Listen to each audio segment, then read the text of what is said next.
Epitaph Manor is humming with life this evening in anticipation of our upcoming visitor, Professor Brassthorn. I have spent the last couple of days preparing for this event with tentative excitement and concern. It has been ages since my soul has felt such waverings. Age and experience are tricky things. When I was a girl, the new was exciting. Visitors were a welcome change to daily routine, and the discovery of new abilities or powers were not something to be frightened of. I would spend joyful hours moving things without touching them, opening and closing my bedroom door, changing dandelions to seedlings and back again, winning at guessing games. But on Earth, such things are not the norm and scare the uninitiated. Lessons were learned in a very hard way. If not for my mother's protection and training, and her quiet understanding when it came time for me to push away, I would not have the freedoms I have now. But the lessons remain, and so I retain trepidation when the new appears. Though Professor Brassthorn is not unknown to me, having met on previous occasions, it is the first time he has been invited to Epitaph Manor. Though my visions of future events are foggy, I do know he is important to the realm. But is it his time? I wonder that the professor before us today is not yet the one we are to align ourselves with. Is he still too rash, too full of scorn for life? Has he obtained the level of self-control required for what must be done? My lord and husband tells me not to worry, but as the lady residing here, I must be ready for anything. I have carefully created safeguards in the food and drink that have been prepared to keep tempers unflared.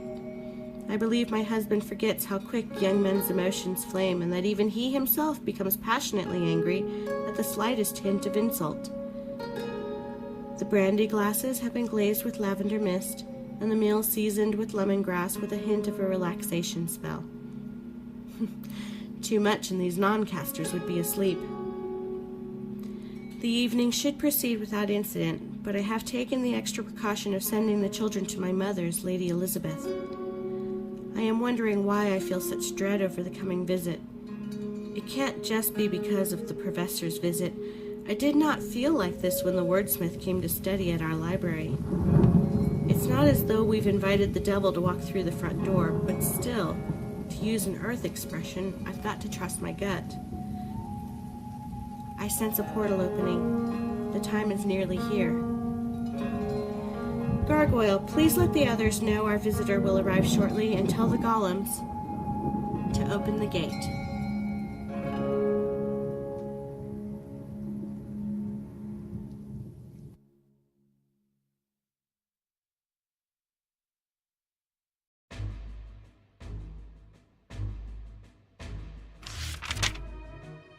The latest missive reads, Ambassador Ember Christoph, First Order Wordsmith, Lord Marshal of Tempass.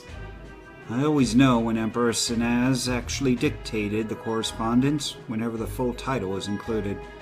Other contacts from the Western Empire tend to stick with just the first line, some removing the other titles as a slight. I can easily name several of them, or leaving the titles off because they wish to keep things less formal. We have decided that your continued assignment to the Eastern Realm nations, specifically remaining in your present location, is of paramount importance to the Milnari Empire. Maintaining diplomatic contact with the leaders of the realm nations is a primary means of ensuring our empire will continue to enjoy the shared knowledge and trade that supports the livelihood of many of our citizens. The message continues on. 6 entirely filled pages with enough information to bore a casual reader to tears, send learned men screaming over the side of the great chasm, and leave less literate folks wondering why so many squiggly lines are needed just to say hello. Suffice it to say, Amaris Senaz has a way of keeping people from becoming too interested in his obviously transcribed words. What only the Emperor and I know is that he actually hand-wrote the pages I'm holding. Sure, there's another copy that his scribes drafted after he spoke the words, but once that was done, he took it for review and then copied it to these pages. What's written out isn't the most exciting information ever documented, but I still read them in their entirety, since it's always good to hear the general goings-on back home. However, the reason I sought the solitude of the Epitaph Library to review this isn't just to see the news, but also to reveal the real message. Removing one of the charged crystals from my pocket, I set the 4th page aside, lay the crystal on top of it, and speak the command to activate the enchantment held within. Attune. The black ink dims, revealing beneath it the real message written in an ink that only this particular crystal can reveal. NK found. Fled east. VH destroyed. Continue current instructions. Use all necessary resources at discretion. Remain vigilant. Could use here, as always, but imperative you remain. Simply signed, A. I've known Amaris for a very long time and know him well enough to decipher the message, which is exactly what he's expecting. He's telling me that Novine, oldest of the Lord High Mages of the former nation of Alabastine, now part of the Empire, had been located. Novine isn't only the eldest of the 10 High Mages. How in the name of all that's arcane can that man not be dead of old age by now? He's got to be over a few centuries old. But the man is rumored to be the most powerful and elusive. His reliance on pure arcane power is both his most deadly aspect and major disadvantage. We've been specifically sending the Empire's technomages working in tandem with battle mages to deal with him. Having the tech backup is how we've managed to nearly take him down 4 times now. Twice during the war, once a decade ago, and now it seems, more recently. And now Novine is in one of the Eastern Realm nations. The only good news here is that they've managed to take out Novine's heir, the just as ruthless Vureen Holst, hopefully in as grisly a manner as possible. That man is solely responsible for the creation of the Virags, once men and women from the province his master ruled, who were torn apart alive and melded with whatever creature he happened to have in his cages. What this means is 6 Lord Alabastard High Mages are still in hiding, and I'm not heading home until they've all been located. Any found in the Empire can be handled internally. But if I find any of them in the East, Amaris wants me to deal with them however I see fit, just so long as they're not left alive and it doesn't cause an international incident. The Lord and Lady Epitaph were extremely helpful dealing with the last one we discovered on this side of the Great Chasm, and, hopefully, they'll be willing to assist if the others turn up here.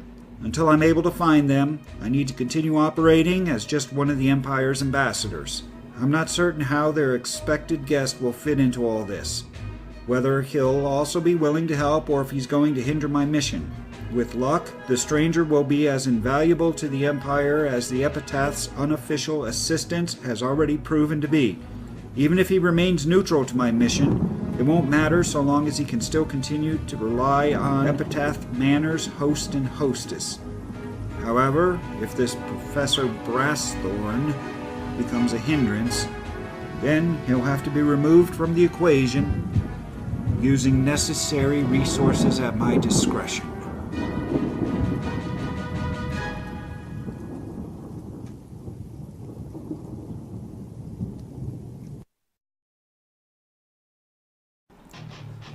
Epitaph scrolls. As I stand on the parapet of Epitaph Manor, awaiting the arrival of Professor Brassthorn, my mind is consumed. The rain is at a drizzle now. I peer over the side of Epitaph Manor, watching the bats emerge from under the gates of the drawbridge. Those are the only creatures, save the gargoyles, brave enough to live underneath. The land below the drawbridge is almost untraversable. Many years ago, the ground gave way and took a piece of the bridge with it, forever isolating Epitaph Manor from the rest of the realm. The gargoyles carve their home into a latticework of alcoves that creep up the mountain. Anyone who would try to scale the sides would be met with a disastrous fate. Locals believe that the chasm reaches down into the underworld, giving way to nightmarish fantasies and burying the stigma within the hearts of those who behold it. The heavy gray sky swirls above the manor, and smells of ancient stories rise out of the stonework. The portal resting in the sky looms its terrifying beauty down on the manor. Another legend shining a beacon of mystery to lands far away. A gargoyle perched on a spire nearby raises a black stoned claw, gesturing to the portal, indicating that the time is nearly at hand. I draw the blade of the grave, the Lamina Sepulchra, and watch the raindrops strike the cursed blade. I dive off the parapet, stabbing into the wall's vinework and riding the blade down to the courtyard, the smell of death soil wafting up from my boots as I land. The golem standing guard at the courtyard entrance, rending the massive door open, bows as I cross. I take a moment to wander the portrait hallway, where I am reminded that we are merely the current residents of an ancient dwelling. The list of past denizens is vast indeed. From scientists to generals, lunatics to witches, mages and inconspicuous people alike. A history that spans into shadows of lore, resting on old tomes in the study. Endless puzzles waiting to be resolved. The name Epitaph takes different form on the tongues that use it. To allies it means camaraderie. To foes, it is an accursed word spit into the dirt. A truly wicked reputation precedes me. From castaway to rogue, from rogue to lord. A long and bloody past which has solidified my status in the realm and established the mythos that follows me. Yes, I have stabbed the Reaper. Yes, I am the harbinger of the day without death. Yes, I am surrounded by dark wings in the night. But what few come to find out is that I am merely a creature of light that walks in shadow.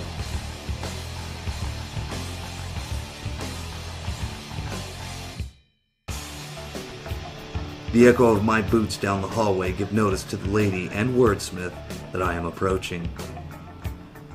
I can see the looks of concern on their faces regarding my decision to allow Professor into the manor. A decision I did not come by lightly. Having foresight into this man's importance gives me an edge over the others. Thankfully, they trust the decisions of their lord. There are untold puzzles of the realm that many different factions have fastened into place. Only these star-cast travelers can unravel the cosmic mystery of Epitaph Manor, of the realm, and even delve into the epicenter of life and death itself. I have only to lead them into this endeavor and steel my resolve in the deathly silence with the notion that we will always emerge with songs of triumph.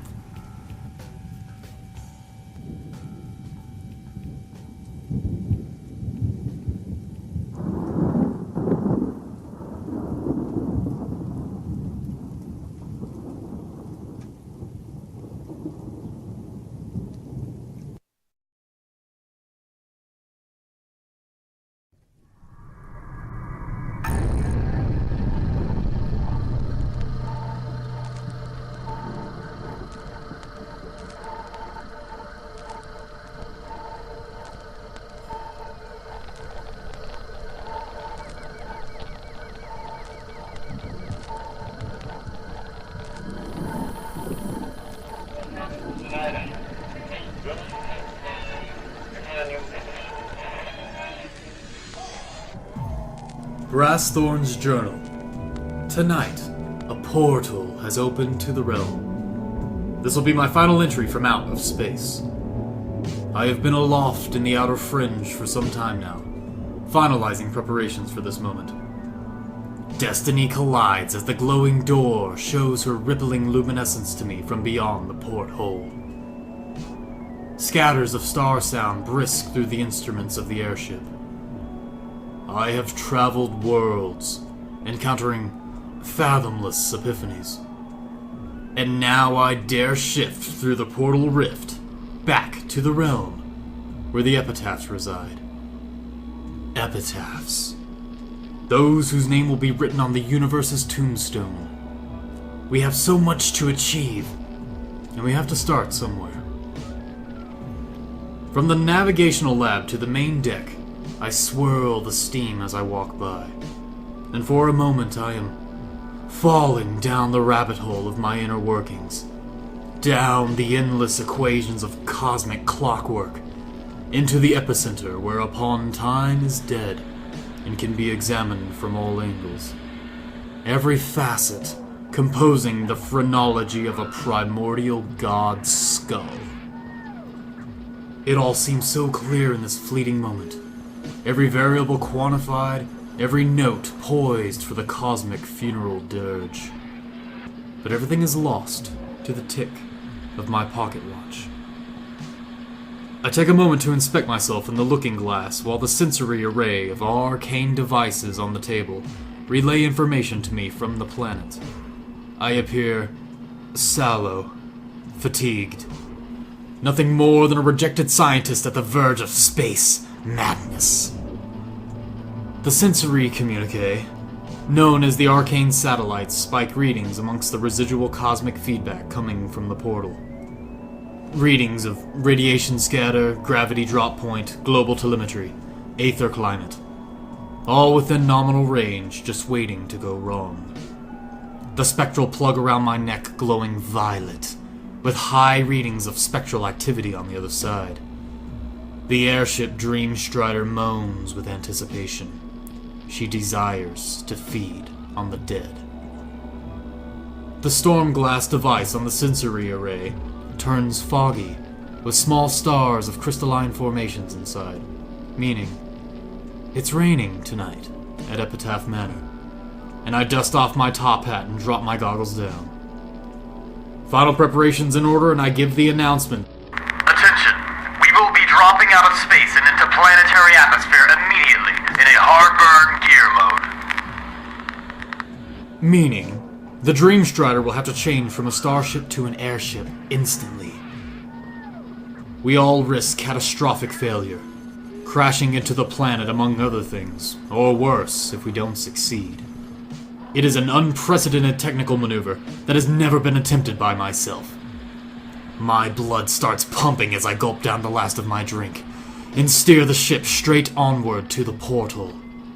A green hue of refined necro-aether surges across the carapace envelope of the ship, and ion thrusters roar through space as propellers churn stardust. The ship echoes the humming of binaural hymns, as if to invoke the blessings of the cosmos on this journey. With pocket watch in hand, I await the final signal from Lord and Lady Epitaph, and prepare myself to embark through the wall of relativity and traverse the portal.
Milady, it is raining out.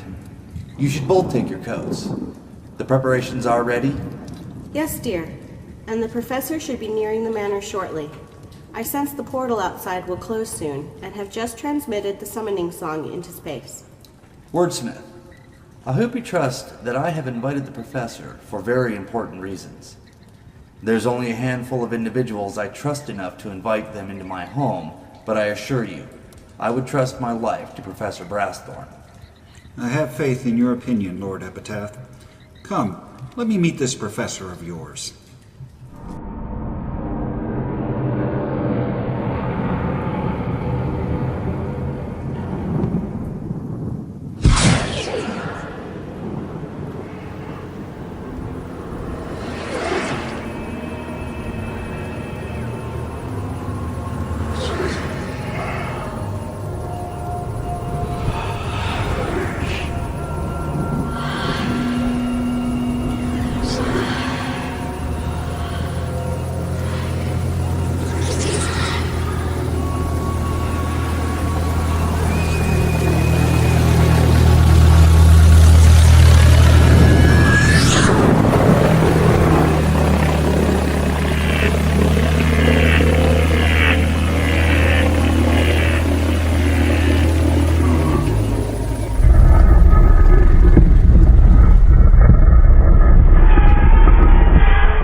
Never seen one of such creation.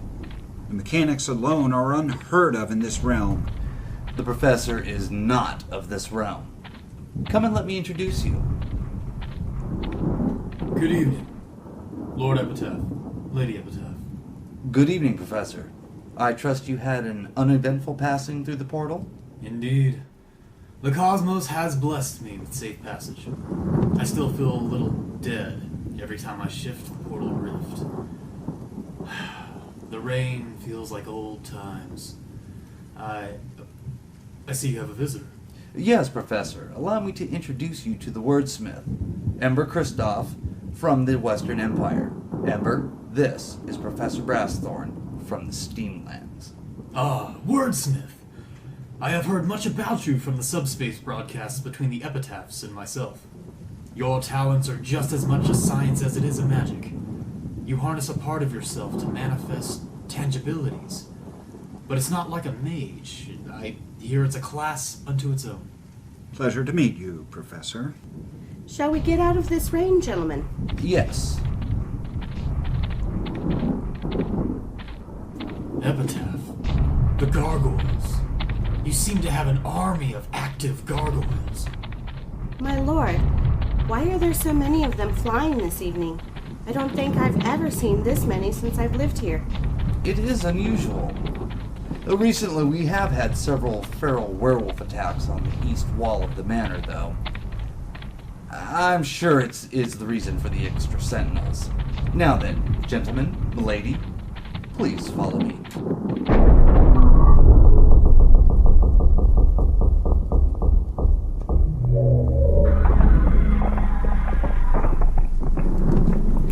What was that? Did anyone else hear that? I felt something, but I'm not sure what. As well as having them watch the skies, the gargoyles have been patrolling the manor. They aren't taking any chances with the wolves. Shall we adjourn to the poison den to discuss the airspace treaty? We shall document your safe passage to Epitaph Manor from here on out. By all means. This way. My lord, once this is completed, I would like to inspect the manor myself. Something doesn't feel right. Yes, of course. Here, this way to the poison den.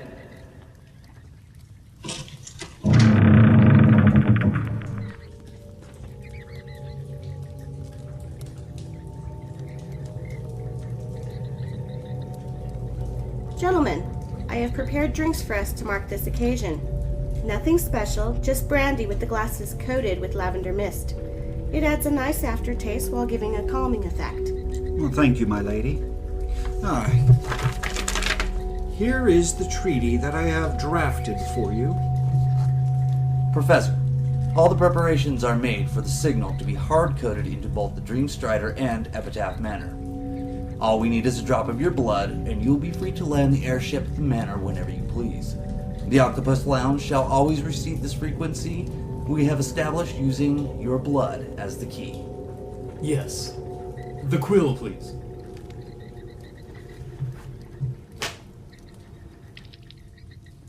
There we are. May this foster amity into the grand unknown. When we have time, you simply must show me the Octopus Lounge. I've waited to see it since I can remember. What is this Octopus Lounge? It is where we broadcast through the whole universe. Once, there was a scientist whose technology granted us the ability to monitor and transmit through the dark airwaves of space. Before any of us had ever met, we had been studying this technology. It was how we came to communicate between worlds, and create correspondence even in the darkest corners of the universe. Even now, our words and perhaps even our thoughts are being transmitted through the void, riding waves of technology we've barely begun to understand. Everyone, please keep to the ready. This sense I'm getting is growing stronger every moment. It is not one that I have felt before, and it is making me uneasy. Yes, my lady. Does she get these often? Should I worry about anything? I have learned that her senses are never wrong. If this is unsettling her, then we need to be cautious. I was unsure as to the Lord and Lady's feelings to firearms in the manor, but I did bring a standard-issue sidearm with me. This manor is practically an armory, Professor. I have a hard enough time getting him to not wear his sword to the table. What seems to be the problem, Lady Epitaph? Gentlemen, there is something foreboding coming. I can feel it. It is getting stronger every moment, and...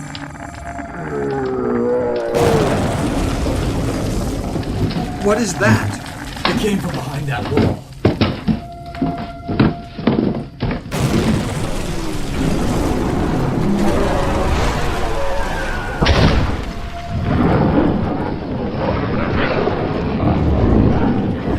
What is that thing?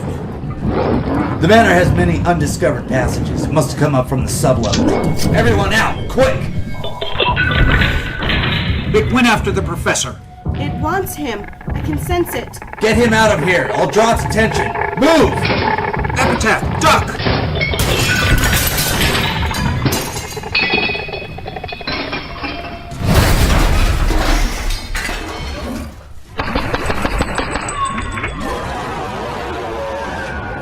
It's unfazed by our weapons! Keep moving. We need to draw it into the ballroom. I need room to deal with this thing. Lady Epitaph, I've read in the library that the ballroom has spirit seals. Is this correct? That's correct, but it will take me a little time to get them set up, and I'm not sure for how long they will last. Oh, I have something that may buy us enough time.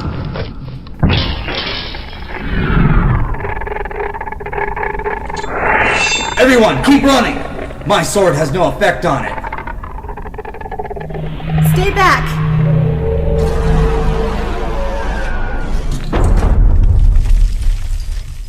Wordsmith, what's that thing you dropped in the ballroom? A charged crystal. That one specifically creates an enchanted cage, but I'm afraid it won't last long. We need to figure out how to get rid of this thing. Any suggestions? What is that noise? It's a little gadget I keep on me. It keeps me in constant contact with the Dream Strider. Well, whatever it is, that creature seems to be violently reacting to it. It seems to be affected by the radio frequency coming from the Dream Strider. I noticed this thing looks almost like a solid shadow, but it's wavering, almost resonating. A shadow wave. I'd wager, with how it seems to be in time with the gadget, it's wavering in time with the frequency of the Dream Strider. What are you saying, Professor? Epitaph, is there any way we can get it from here to the Octopus Lounge? It's following you, Professor. You need to hurry. These seals won't hold much longer. Lead the way, Epitaph. We must get to that lounge. I have an idea that might work. Go! We'll hold it off as long as we can.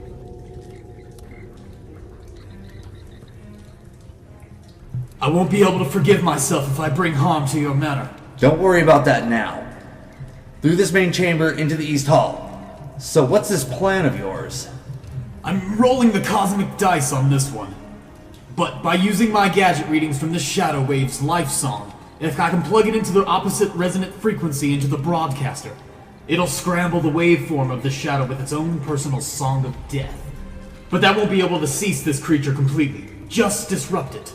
We will have to bombard it with every aether modulation the lounge can handle. But it will rend this shadow, piece by piece, driving its waveform into the Dream Strider herself. After that, she will feed. If we fail, I hope my head explodes before that thing can tear my molecules apart. Feed. Yes, Epitaph. My ship eats the dead.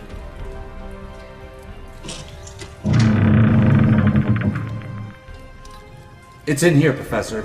The sound altar of Epitaph Manor. The Octopus Lounge. Ironic, I die right at the foot of the technology I traveled the universe to study. I'll kill you personally if you don't tell me what needs to be done. How do we activate this Song of the Dead? Very well. Tune all frequency tendrils to this signal. I'll stand over here at the altar. When it comes for me, crank it up. All of them. This little audio exorcism symphony could rupture you in a matter of seconds. I have a lot to atone for. Ready? It's right behind us. Whatever you are planning, do it now! It's at the altar! Epitaph, now!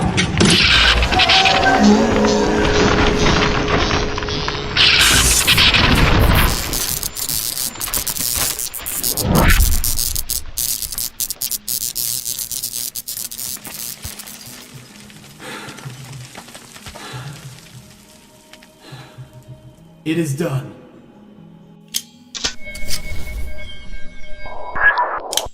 The airship Dreamstrider has devoured the Shadow Wave with the necrotology chamber, expelling residual frequencies into galaxies unknown. Seems we have released a monster into the universe, doesn't it? The manor is rescinding back to normal. Gargoyles are returning to their post, but there seems to be a heightened sense about them. There are so many levels of this manor that we've yet to explore. No telling what else rests below us. What was that thing? All I can guess is that it was like a manifestation from a creature out of time. An echo of a shadow. Particles and waves and, Perhaps we may find evidence of it in the library. Hold. Professor, your ears are bleeding. Side effect of being bombarded with all that. None of you needed to do that for me. Fighting and blocking to protect me. Never has anyone done that for me. You must know, right now, I pledge my life in the service of you, Lord Epitaph. I bind my fate with yours. Very well. Accepted. My love, are you feeling well? I wasn't able to hear it before, but there's something whispering to me. I can feel it deep down below our feet, beyond the labyrinth of glass. Visago?